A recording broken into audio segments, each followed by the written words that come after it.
हो जडच आहेत, कारण लढणारे इथे कुरकुंभमध्ये देवदर्शन करतायत आणि थकलेल्या वयस्कर शत्रूवर सोडले. नक्की काय करायचंय आपल्याला? आता जे काही करायचं ते बैरजी आल्यावरच. एवढंच सावध जायचं होतं तर मग ही एवढी अवघड मोहीम आखली कशाला? म्हटलं कधीतरी तुमच्या झरकडवाक्यानी जावं. राव, या समजा तलवारींच्या धार काढून झाल्यात, बघून घ्या एकदा. काय सर्जेराव, गनिमाला गुदगुल्या नाही करायच्या, कापायचं आहे.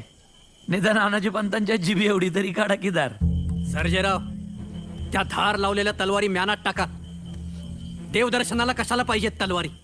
जा, देव नसलेल्या देवळात दर्शन घेऊन या. हे बघा, पेडगाव पासून आपण फक्त 6 कोसांवरून 7 दिवस झाले बहिर्जीचा पत्ता नाही. बहिर्जी येणार नानाजी पंत? अहो, येणार येणार येणार, कधी येणार? हे बघा, मोहीम फसू शकते, पण योग्य वेळी विचार बदलला तर 9,000 जणांचे प्राण वाचतील. हे सगळं काळजीपोटी चाललंय का भीतीपोटी?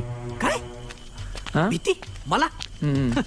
माझा जर चुकत नसेल तर तुमच्यापेक्षा 2 मोहिमा जास्त लढलोय आणि जिंकलोय सुद्धा.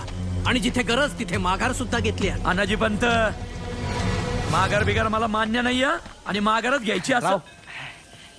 ते देवळातले गाववाले आलेत. नाही, कुरकुंबाईची पौर्णिमेची ओटी भरायची म्हणतात. ठीक आहे ना मग. नाही, 2 बरीच झालं देऊळ बंदच आहे ना बहादूर खानाच्या भीतीनं.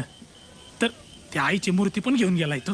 गाववाले म्हणतात की एवढं सगळे मावळे इथं जमलेचे आहेत, स्वतः तुम्ही आहे इथं, भीती कसली? उत्सव करूनच ठीक आहे, टाकू मग नका. हकलून द्या त्यांना. हा?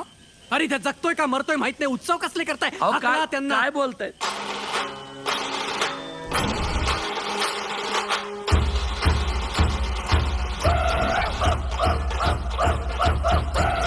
बहिर्जी, नानाजी पंत, देवीचा हा गोंधळ तुमच्या मनातला बी गोंधळ दूर करेल.